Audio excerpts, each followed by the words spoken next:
Scary telling.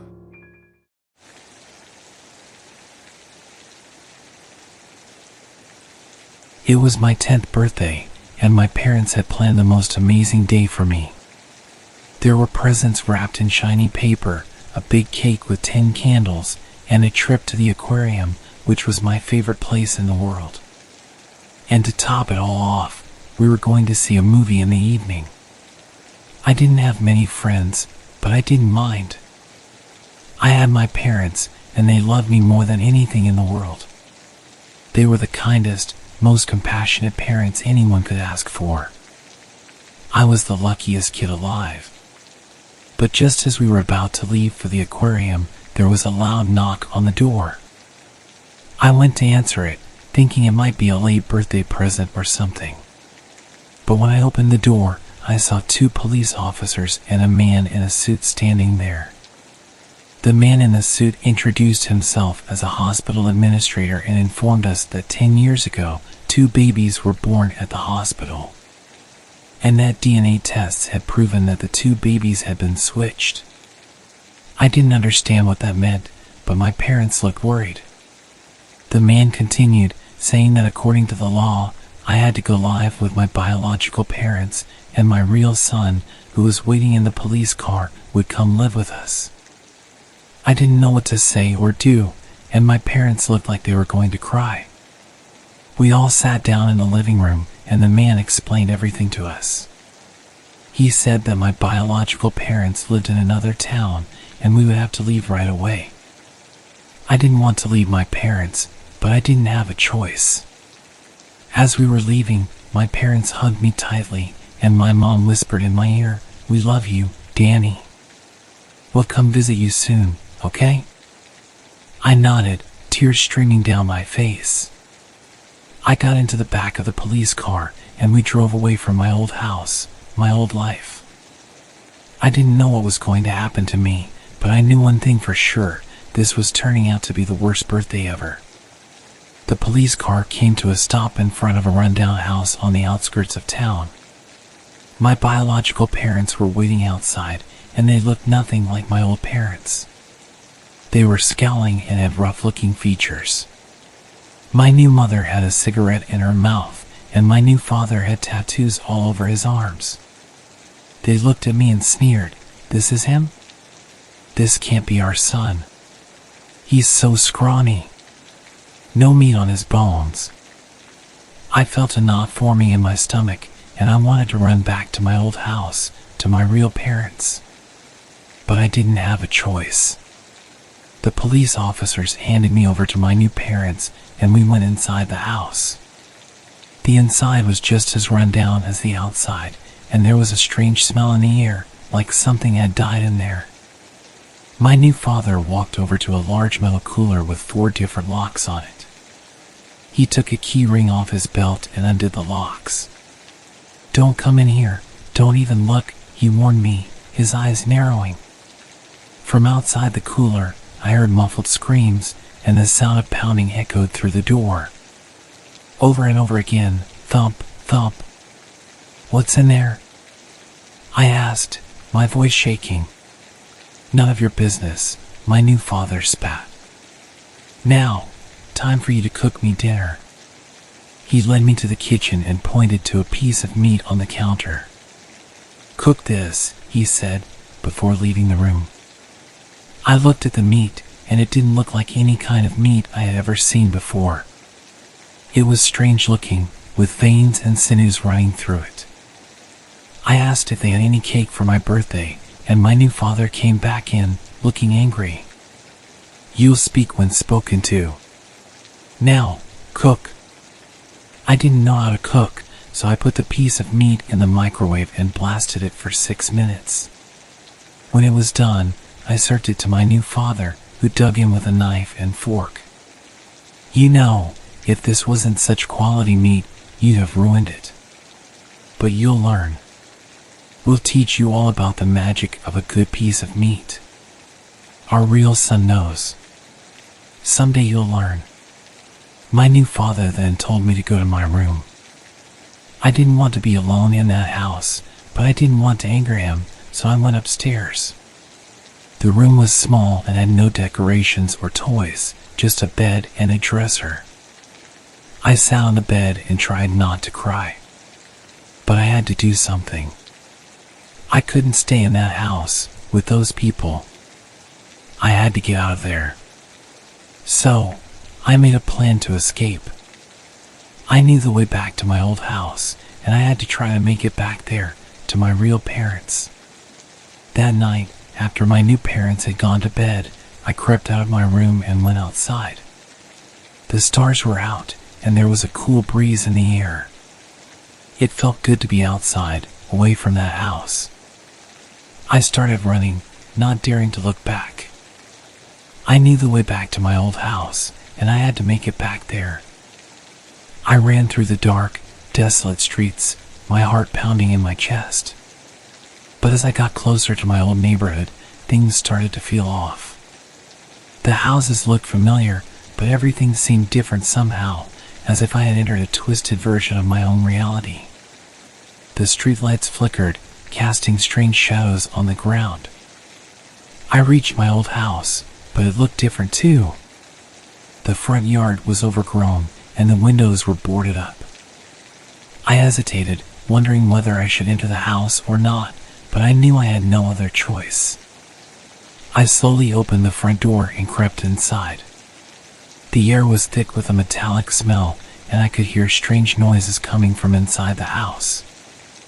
I called out for my parents, but no one answered. I made my way to the kitchen, and as I turned the corner, I saw something that I would never forget. My parents were lying on the kitchen table, their flesh torn and ripped apart. Blood was everywhere, and the smell was overpowering. I couldn't move, couldn't scream. I was frozen in fear. And then I saw him. The other son, my new brother, was sitting at the table, gnawing on a piece of my mother's flesh. He looked up at me and grinned, needed to be tenderized. "Did you want some of this before we go home, new brother?"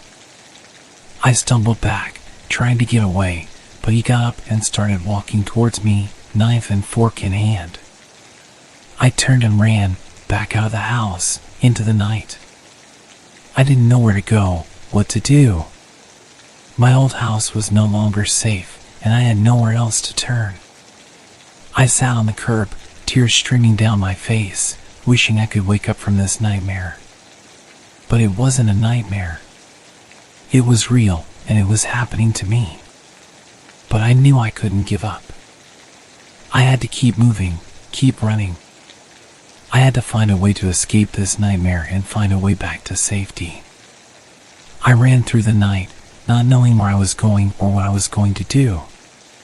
All I knew was that I had to get away from my new family, my new brother, and the horrors that they had shown me.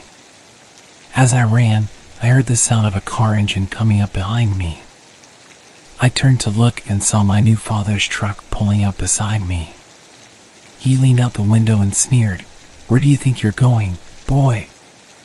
I didn't answer him, I just kept running. But he didn't let me go.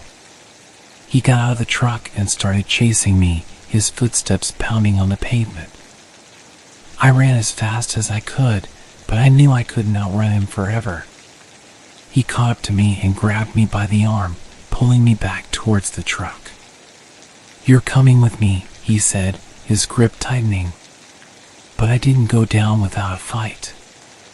I kicked him in the shin as hard as I could, and he let go of me, cursing. I took the opportunity to run again, darting between houses and through alleyways, trying to put as much distance as I could between us. Eventually, I found myself back at my old house. I didn't know why I had come back, but I knew I couldn't go back to my new family.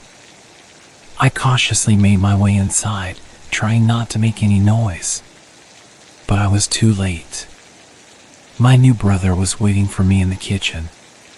He had a knife in one hand and a fork in the other, and he was grinning from ear to ear. "Welcome back, new brother," he said. "I was hoping you'd come back here. We have some unfinished business." I tried to run, but he was too fast. He tackled me to the ground, the knife gleaming in the moonlight. I fought back as hard as I could, but he was stronger than me. He held me down, his hand over my mouth so I couldn't scream. He raised the knife, ready to strike, but just then, I heard the sound of police sirens in the distance. He looked up, startled, and I took the opportunity to push him off of me and run towards the front door. I burst out of the house just as the police car pulled up. The officers jumped out, their guns drawn, and I ran towards them, screaming for help. They took me in, and I told them everything. About my new family, about the metal cooler, about the strange piece of meat, and about my real parents. The police investigated, and they found the evidence they needed to put my new family away for good. They never found out what happened to the other baby who had been switched at birth, but at least I was safe now. As I sat in the police station, waiting for my old parents to come and get me, I thought about everything that had happened. I couldn't believe that such horrors existed in the world, that people could be so cruel and twisted. But I also knew that I was lucky. Lucky to have parents who loved me, lucky to have escaped from my new family, and lucky to have survived. I didn't know what the future held, but I knew that I would never forget what had happened to me, and that I would always be grateful for the second chance at life that I had been given. After the ordeal with my new family, my old parents took me back in with open arms. They were overjoyed to have me back, and I was grateful to be back in a place where I felt safe. But even though I was back with my real family, the memories of what had happened haunted me. I had nightmares every night, and I couldn't shake the feeling that something terrible was going to happen to me again. My parents took me to see a therapist who helped me work through my trauma. We talked about everything that had happened, and slowly but surely, I started to feel like I was healing. But even though I was making progress, I knew that I would never forget what had happened to me. The horrors of my new family had left a mark on me that would never go away. As time passed, I started to feel more like myself again.